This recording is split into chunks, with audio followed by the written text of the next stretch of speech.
The baseball conversation has been off the charts today. A lot of Mets fans and Braves fans chiming in on the latest with Francisco Lindor and his contract and why I think he absolutely should sign the offer. 10 years, $325 million. You heard Ron Darling yesterday, the outstanding broadcaster from TBS, from SNY in New York. He was on with Christopher Mad Dog Russo on Mad Dog Unleashed. He thinks the deal is going to get done before opening day, which is tomorrow. I do as well. It just doesn't benefit Lindor to let this thing linger for all the reasons we've documented. So that remains a big topic for discussion.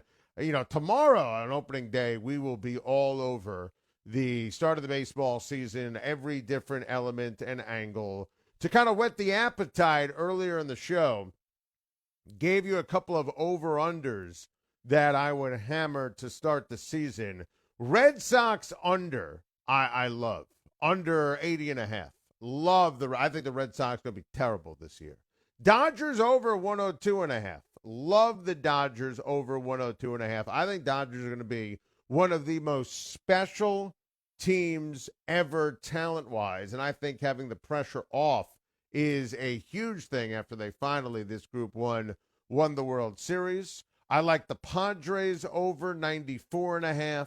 I like the Blue Jays over. Love the Blue Jays offense this year. They might have the best offense in baseball, not named the LA Dodgers. I think the Blue Jays over 86.5 is a great bet.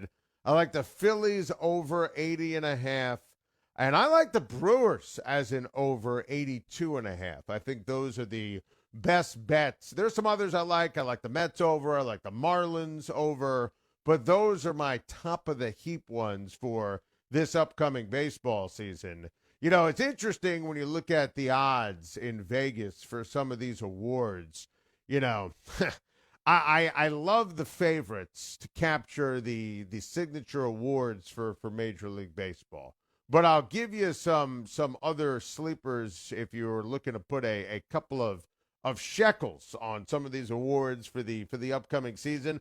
First of all, the American League MVP is Mike Trout. And I think the Angels are going to surprise some people this year. I think the A's are down. I think the Astros are down. They might win the division because that division stinks. But I think the Angels, they improved their bullpen. Trout's a star. Mike Trout is pissed off about how poor he played by his standards. His standards, the greatest of all time. How poor he played last year during the abbreviated season. I think Mike Trout is going to have a monster season. Trout is the favorite, according to William Hill at Caesar Sportsbook. 2-1 for MVP. A lot of money has been placed recently on Shohei Ohtani, which I think is fascinating. I'll give you my sleeper pick for AL MVP, Bo Bichette. I think Bo Bichette is going to have a monster season for the Toronto Blue Jays. But I think if you go anyone else other than Mike Trout, you know, I think you're kind of reaching and hoping and searching here. For the National League MVP, look, I think the best player in the National League is Mookie Betts, right? But I think Bellinger is going to have a monster season. That lineup is loaded. The rotation is loaded.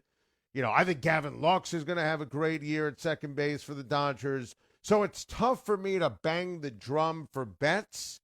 I'm rolling with Juan Soto. Juan Soto is going to be my pick for the National League MVP this year. Cy Young, I mean, I think you have to go with the favorites. I mean, Jacob deGrom, we're witnessing history. Every single time he toes the rubber, it's a show. What he does, he's the best pitcher in baseball, bar none. And I think the second best pitcher in baseball is the guy who I'm going to pick for the AL Cy Young. It's Garrett Cole. I mean, that, and how sweet is this if you're in New York and you're a New York sports fan, have the opportunity like I do on a nightly basis to never miss a pitch if you choose with deGrom and Garrett Cole. So I'm not splitting the atom here in terms of the predictions for the awards in baseball. Trout, though I'll pick Bo Bichette as my number 2. Juan Soto is going to be my MVP. Pick him ahead of Betts.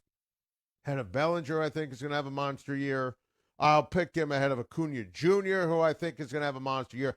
I think that Nolan Arenado is going to have a monster year too. I think a lot of people expect the numbers to decrease based upon the trade to the St. Louis Cardinals. And look, you get away from that air in Colorado, it certainly changes in terms of some of the power numbers, but I think Nolan Arenado, away from the garbage and the chaos of that Rockies organization, monster year.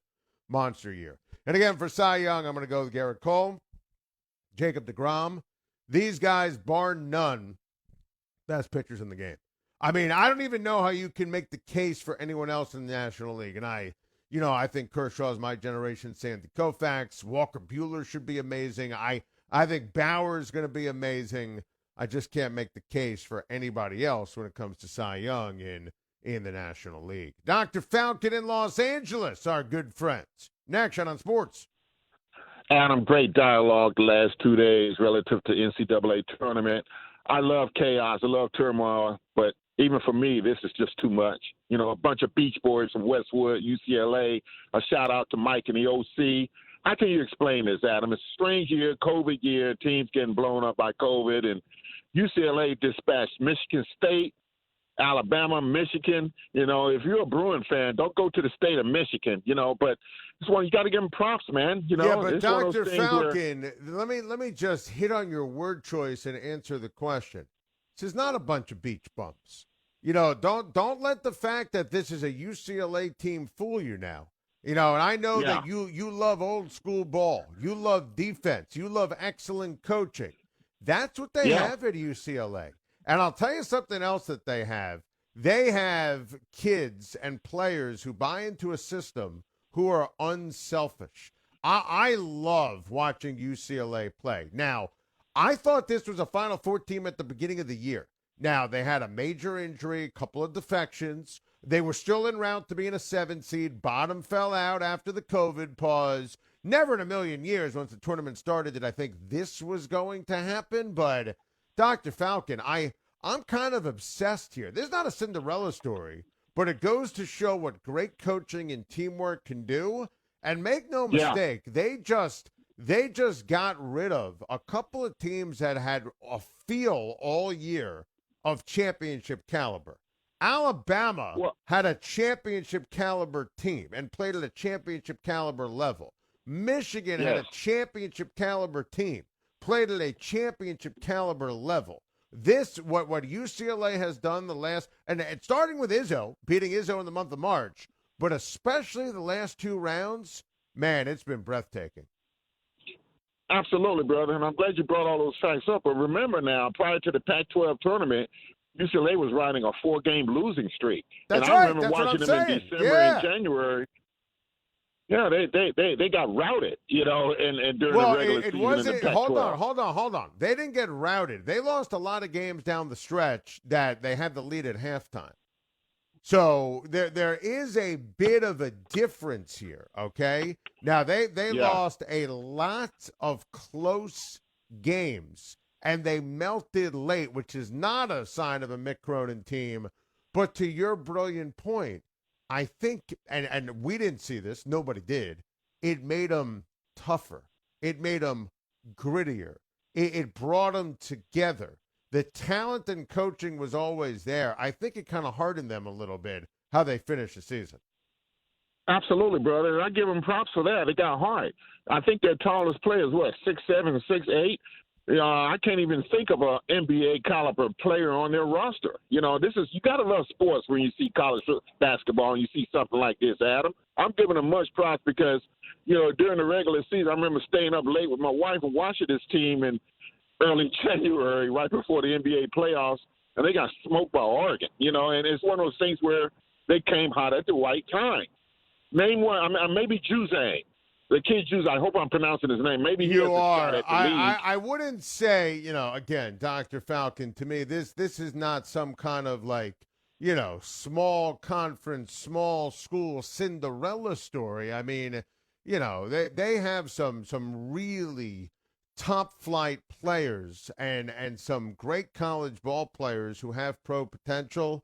Obviously losing Smith was a gigantic deal that at the time kind of changed the potential fortunes and certainly the expectations. I mean, I picked them preseason to the Final Four. I mean, when they lost their best player, arguably, on New Year's Eve day, I mean, that was kind of a big deal. But listen, I think this story is amazing. I'm not calling it Cinderella, but it is impressive. And what Mick Cronin has done, my goodness, this is next level genius in terms of coaching and togetherness, and I am beyond impressed. We're going to take more of your outstanding telephone calls. Plus, we're going to get into the man behind the legendary Gonzaga run right after this.